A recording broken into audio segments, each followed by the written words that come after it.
Let me tell you something that nobody really wants to hear. Building wealth is not exciting. It's not flashy, it's not dramatic, and honestly, it's kind of repetitive. But that's exactly why it works. The truth is, the more ordinary your financial habits feel, the more powerful they usually are.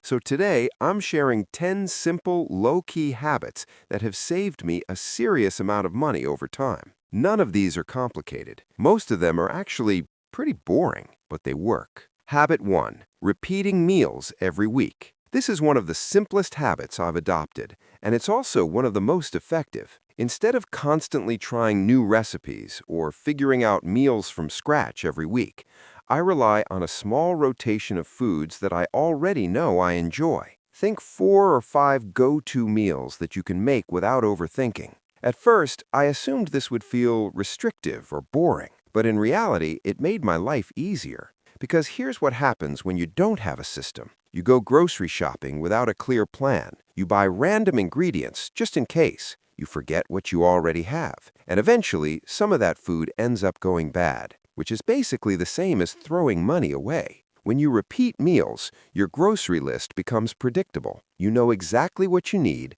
how much to buy, and how long it will last. There's less guesswork, less waste, and fewer last-minute takeout orders because you don't know what to cook. And the best part? You don't actually get as bored as you think you will. You can still switch things up in small ways, different sauces, different seasonings, slight variations, but the foundation stays the same. It's not about limiting yourself. It's about removing unnecessary decisions. Habit 2. Using what I already have before buying more. This next habit builds directly on the first one, and it's something that a lot of people overlook. Before I buy more food, I make it a priority to go through everything I already have. Not just a quick glance, but a real check of the fridge, freezer, and pantry. Because it's surprisingly easy to forget what's sitting in the back of a shelf or tucked away in a drawer. And when that happens, you end up buying duplicates or letting perfectly good food expire. So now, before I restock anything, I challenge myself to use what's already there. Sometimes that means getting a little creative with meals. Sometimes it means eating something I wouldn't normally choose first. But it works.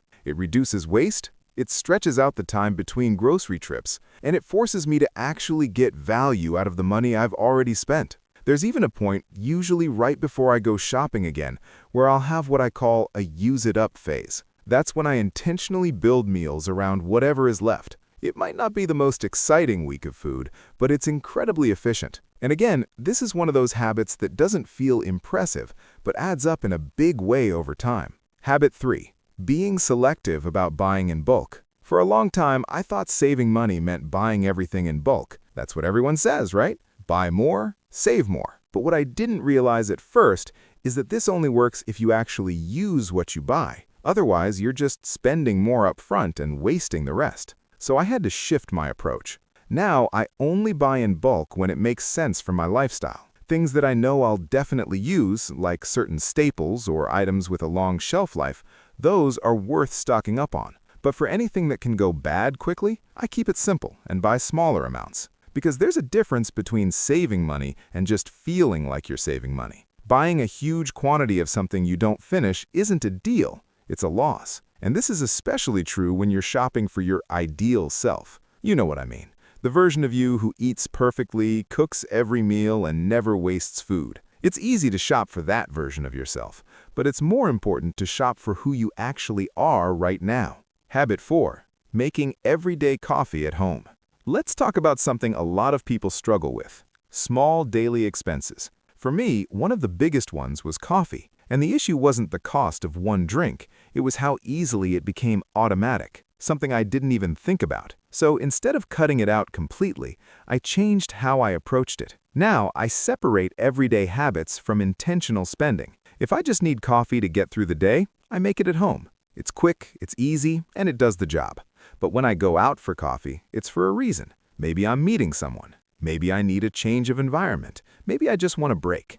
That way, it actually feels like something I chose, not something I defaulted to. And that small shift makes a big difference, because it's not about never spending money. It's about making sure your spending actually adds value to your life. Habit 5. Not shopping out of boredom. This one might be the most important habit so far. Because for a lot of people, spending money isn't just about necessity, it's about filling time. Scrolling through apps, browsing online stores, checking sales, it becomes something you do when you're bored. And the problem with that is simple. The more you look, the more you find. And the more you find, the more you want. It's a cycle that feeds itself. So instead of trying to rely on discipline alone, I focused on changing what I do with my time. I started replacing that habit with other activities, things that actually leave me feeling better afterward. That could be something active, something creative, or even something as simple as stepping outside for a walk. At first, it does feel like something is missing, but over time, you stop associating free time with spending money. And once that shift happens,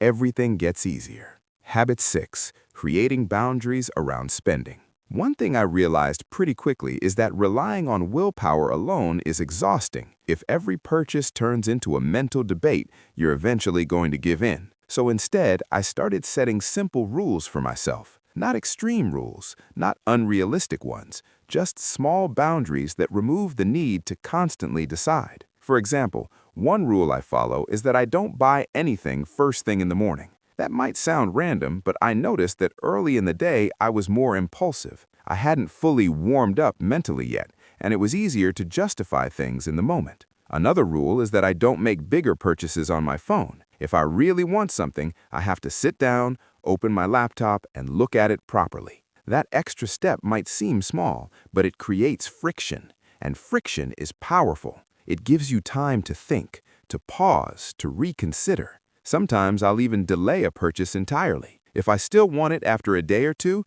then I revisit it. And honestly, a lot of the time I forget about it completely, which tells me I didn't really need it in the first place. These rules aren't about restriction. They're about protecting you from your most impulsive moments, because those are the moments that tend to cost the most. Habit 7. Keeping a consistent weekly routine. This next habit might not sound like it has anything to do with money at first, but it absolutely does. And that is having a consistent, somewhat predictable routine. Now, I'm not saying your life needs to be rigid or repetitive to the point where it feels boring in a negative way, but having structure, especially during the week, reduces the number of situations where you default to spending. Think about it. When you don't have a plan, what usually happens? You get bored. You scroll. You look for something to do, and often that something ends up costing money. Maybe it's ordering food. Maybe it's online shopping. Maybe it's going out just for the sake of doing something. But when you already know how your day is going to look, even loosely, you're less likely to fall into that pattern. For me, having a routine creates a sense of stability. It keeps me focused on what I actually want to be doing, and it reduces the constant exposure to things that trigger unnecessary spending. Because a lot of spending isn't planned, it's reactive. It happens when you're trying to escape boredom, comparison, or even just indecision. A routine doesn't eliminate those feelings completely, but it gives you something to fall back on, and that alone can make a big difference. Habit 8. Simplifying my skincare and beauty routine. This is one area where I used to spend a lot more than I realized, and not because I needed to, but because I thought more products meant better results. At one point, my routine was filled with different steps, different products, and constant experimentation. And the funny thing is, it didn't actually improve anything. If anything, it made things more complicated. So I decided to simplify. I reduced everything down to a few core products that I actually use consistently. No constant switching, no unnecessary extras, no chasing every new trend. And not only did that save money, it worked better, because consistency matters more than quantity. The same idea applies to makeup, too. It's easy to get caught up in trying new products, new looks, new trends, but most of the time you already have more than enough. So instead of constantly buying something new, I started focusing on using what I already own. And this is where something interesting happens. When you stop chasing new things all the time, you start to appreciate what you already have. You get more creative, you get more intentional, and you naturally spend less. Habit 9.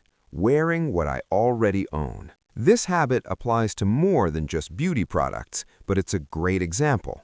Because one thing I didn't fully understand before is how long it actually takes to use something up. Whether it's skincare, makeup, or even certain household items, these things last a lot longer than we think. But when you're constantly buying new ones, you never really see that. So I made it a goal to finish what I started before replacing it. Not perfectly, not obsessively, but as a general rule. And what I noticed is that it completely changed how I viewed spending. Instead of focusing on what I could buy next, I started focusing on getting the full value out of what I already paid for, which is a very different mindset. It shifts you from consumption to completion. And over time, that reduces unnecessary purchases without you even trying that hard. Final habit: paying yourself first. This next idea ties everything together, because underneath a lot of unnecessary spending, there's a desire for something new, something different, something exciting, something that breaks the routine. And there's nothing wrong with that. But when that feeling becomes constant, it leads to overconsumption, always looking for the next thing, always upgrading, always replacing.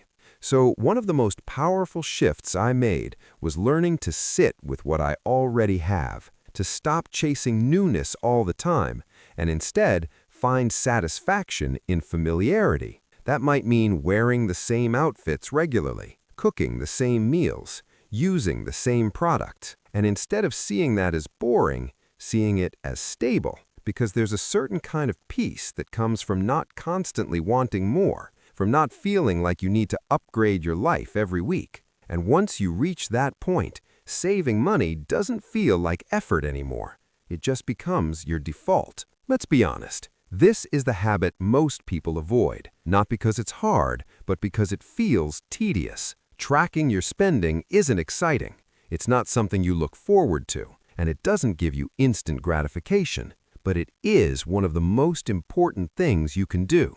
Because without it, you're basically guessing. You might feel like you're doing okay, you might assume you're not overspending, but until you see the numbers clearly, you don't really know. When I first started tracking my money consistently, it was uncomfortable. I noticed patterns I didn't want to admit, small purchases that added up, impulse decisions that felt harmless at the time, spending habits that didn't align with what I actually wanted. But that awareness is powerful. Because once you see it, you can change it. Tracking doesn't mean judging yourself. It means understanding your behavior. It answers 3 important questions. Where is your money going? How much are you actually spending? And why are you spending it that way? And that last one, the why, is the most important. Because a lot of spending isn't logical. It's emotional. It's influenced by mood, stress, boredom, comparison. So when you start connecting your spending to how you feel, you begin to recognize patterns.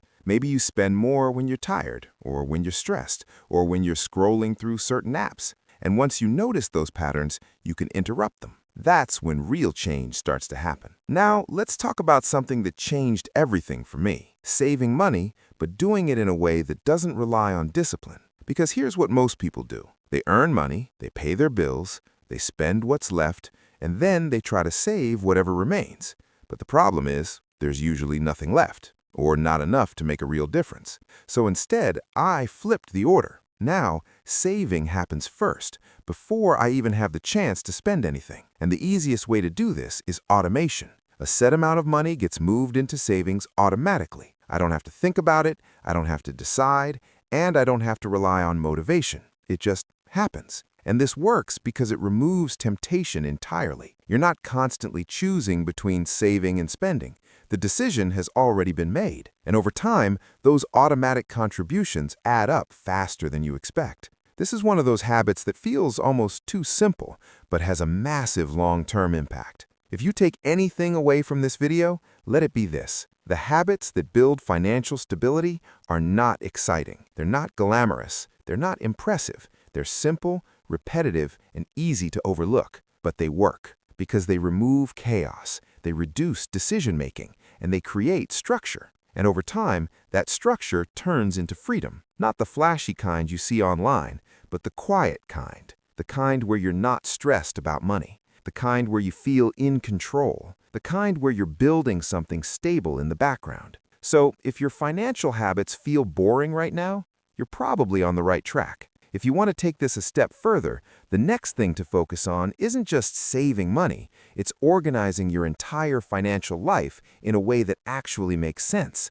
Because once everything is clear and structured, everything else becomes easier. Thanks for watching, and I'll see you in the next one.